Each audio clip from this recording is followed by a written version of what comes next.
انما يخشى الله من عباده العلماء.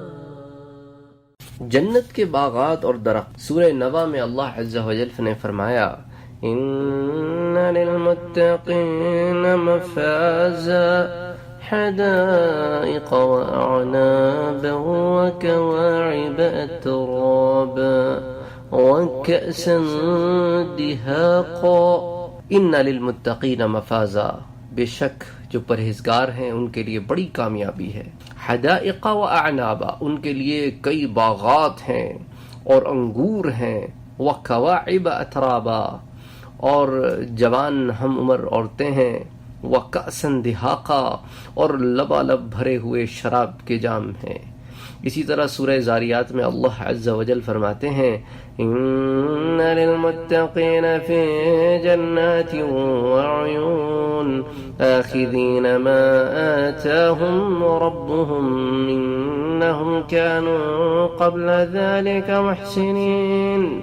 ان للمتقین فی جنات وعیون، بے شک پرہیزگار لوگ باغوں اور چشموں میں ہوں گے. آخذین ما آتاہم ربهم، آخذین ما آتاہم ربهم، ان کا رب جو ان کو عطا فرما رہا ہوگا وہ اس کو لے رہے ہوں گے. انہم كانوا قبل ذلك محسنین، بلا شبہ وہ اس سے پہلے دنیا میں اچھے کام کرنے والے تھے.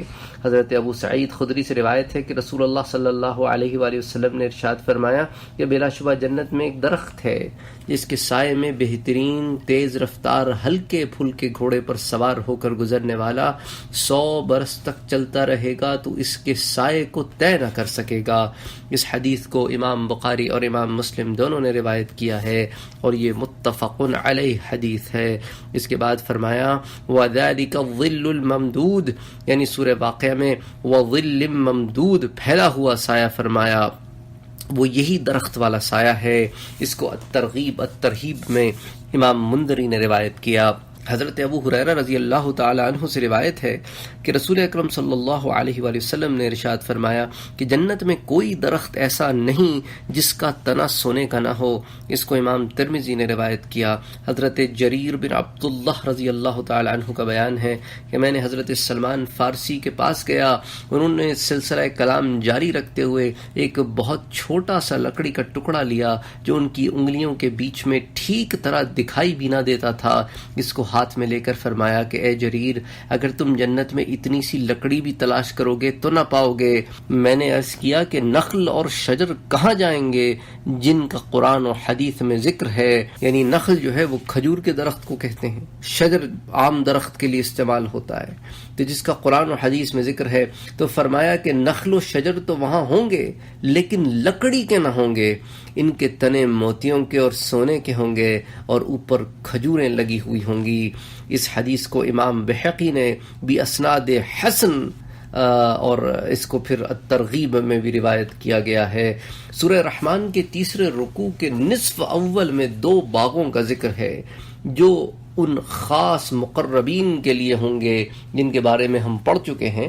یعنی ہر مقرب کے لیے 2 باغ ہوں گے. پھر دوسرے 2 باغوں کا ذکر بھی ملتا ہے جو پھر عام مومنین کے لیے ہوں گے اور ہر شخص کو 2 ملیں گے، مگر مقربین کے جو باغ ہیں ان کے درجے عام لوگوں کے باغوں سے زیادہ اونچے ہوں گے. چنانچہ ارشاد باری تعالی ہے وَلِمَنْ خَافَ مَقَامَ رَبِّهِ جَنَّتَانِ، اور جس نے اپنے رب کے سامنے کھڑے ہونے سے خوف رکھا اس کے لیے یعنی ہر متقی اور پرہیزگار کے لیے 2 باغ ہوں گے. فَبِأَيِّ آلَاءِ رَبِّكُمَا تُكَذِّبَانِ، تو تم اپنے رب کی کون کون سی نعمتوں کو جھٹلاؤ گے. ذَوَاتَا أَفْنَانٍ، وہ دونوں باغ کثیر شاخوں والے ہوں گے.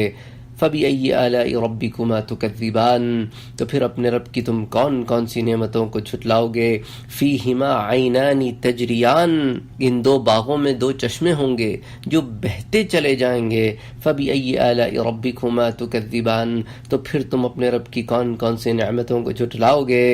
فِيهِمَا مِن كُلِّ فَاكِهَةٍ زَوْجَانِ، ان دونوں باغوں میں ہر میوے کی 2 قسمیں ہوں گی. فَبِأَيِّ آلَاءِ رَبِّكُمَا تُكَذِّبَانِ مُتَّكِئِينَ عَلَى فُرُشٍ بِطَائِنُهَا مِنْ إِسْتَبْرَقٍ وَجَنَى الْجَنَّتَيْنِ دَانٍ.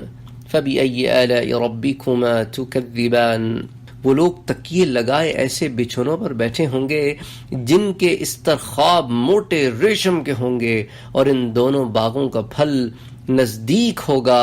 سو اے انس و جن، تم اپنے رب کی کون کون سی نعمتوں کو جھٹلاؤ گے؟ فیہن قاصرات الطرف لم یطمثن انس قبلہ ولا جان، جن پر ان لوگوں سے پہلے نہ کسی انسان نے تصرف کیا ہوگا نہ کسی جن نے۔ فبأي آلاء ربكما تكذبان كأنهن الياقوت والمرجان، گویا وہ یاقوت اور مرجان ہیں۔ فبأي آلاء ربكما تكذبان هل جزاء الإحسان إلا الإحسان فبأي آلاء ربكما تكذبان، بھلا حسن کارکردگی کا بدلہ حسن عطا کے سوا اور کیا ہو سکتا ہے؟ سو اے انس و جن، تم اپنے رب کی کون کون سی نعمتوں کو چھٹلاؤ گے؟ یہ جو فرمایا نا کہ ان باغوں میں ہر میوے کی 2 قسمیں ہوں گی، ان کے متعلق معالم التنزیل میں بعض علماء کا قول نقل کیا گیا ہے کہ ایک قسم تر میووں کی ہوگی یعنی پھلوں کی، اور ایک قسم خشک میووں کی ہوگی۔ اس کے بعد عام مومنین کے باغوں کا ذکر کیا گیا، چنانچہ ارشاد ہوا وَمِن دُونِهِمَا جَنَّتَانِ، اور ان باغوں سے کم درجے کے 2 باغ اور ہوں گے۔ فَبِأَيِّ آلَاءِ رَبِّكُمَا تُكَذِّبَانِ، تو اے انس و جن، تم اپنے رب کی کون کون سی نعمتوں کو جھٹلاؤ گے؟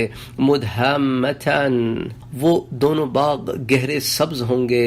فَبِأَيِّ آلَاءِ رَبِّكُمَا تُكَذِّبَانِ فِيهِمَا عَيْنَانِ نَضَّاخَتَانِ، ان دونوں باغوں میں جوش مارنے والے 2 چشمے ہوں گے۔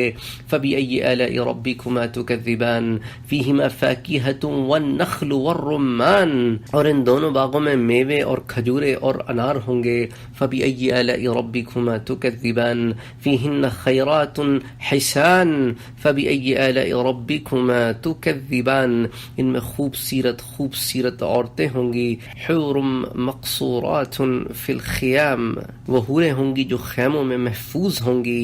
فَبِأَيِّ آلَاءِ رَبِّكُمَا تُكَذِّبَانِ لَمْ يَطْمِثْهُنَّ إِنسٌ قَبْلَهُمْ وَلَا جَانٌ، ان لوگوں سے پہلے ان پر نہ تو کسی انسان نے تصرف کیا ہوگا نہ کسی جن نے۔ فَبِأَيِّ آلَاءِ رَبِّكُمَا تُكَذِّبَانِ متکئین علی زفرف خضر وعبقری حسان، وہ لوگ بیل بوٹوں والے عجیب خوبصورت سبز کپڑوں پر تکیے لگائے ہوئے ہوں گے۔ فبأي آلاء ربكما تكذبان تبارک اسم ربک ذی الجلال والاکرام، بڑا بابرکت نام ہے تیرے رب کا جو جلال اور اکرام والا ہے۔